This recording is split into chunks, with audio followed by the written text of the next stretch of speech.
മുമ്പൊക്കെ ഒരു വെള്ളിയാഴ്ച എന്ന് പറഞ്ഞിട്ടുണ്ടെങ്കിൽ തന്നെ വീട് ഫുള്ള് കംപ്ലീറ്റ് നമ്മളൊരു ഡീപ്പ് ക്ലീൻ ഉള്ളതാണ് കേട്ടോ. ഇപ്പോൾ കുറേ ആയിട്ട് നമുക്ക് അതൊന്നും പറ്റാറില്ല. കാരണം ഇക്കാക്കാൻ എനിക്ക് കിട്ടാറില്ല. ഇക്കാക്കായിട്ട് ഇതിൻ്റെയൊക്കെ ഒരാൾ.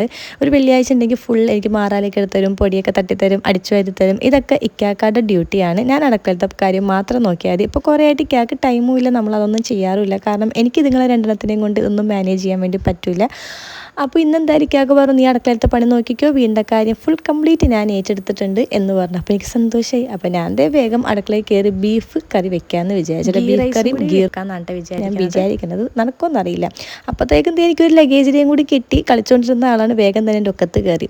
പെട്ടെന്ന് തന്നെ നമുക്ക് 2 ഗസ്റ്റുകളും അപ്രതീക്ഷിതമായി വന്നിട്ടുണ്ട്. എൻ്റെ സിസ്റ്ററും അവളുടെ ഹസ്ബൻഡും വന്നിട്ടുണ്ട്. അവളെ കണ്ടപ്പോൾ സത്യം പറഞ്ഞാൽ ഏറ്റവും കൂടുതൽ സന്തോഷം ഞാനാണ്. കാരണം ഇനി അയറുമ്മയുടെ കംപ്ലീറ്റ് ഉത്തരവാദിത്വം അവളുടെ കയ്യിലാണ്. അവളുണ്ടെങ്കിൽ അവളുടെ കയ്യിൽ കുറേ നേരം അയറും ഇരുന്നോളും. അതുകൊണ്ട് എനിക്ക് സമാധാനമുണ്ട്. എനിക്ക് ഇനി അടുക്കളയിലത്തെ കാര്യം മാത്രം ഫോക്കസ് ചെയ്താൽ മതി. അപ്പോൾ തന്നെ അതേ എൻ്റെ ബീഫ് കറിയുമായിട്ടുണ്ട്. നമ്മളിന്ന് ഗീ റൈസ് വെച്ചില്ല, കാരണം ടൈം ഉണ്ടായില്ല സംസാരിച്ചിരുന്ന്. അപ്പോൾ ഞാൻ ചോറും വെച്ച് ഇനി ഞങ്ങൾ പോയി നല്ല അടിപൊളിയായിട്ട് ഫുഡ് കഴിക്കട്ടെ. ഇന്നേക്ക് ഇത്രയേ ഉള്ളൂ. Okay, by.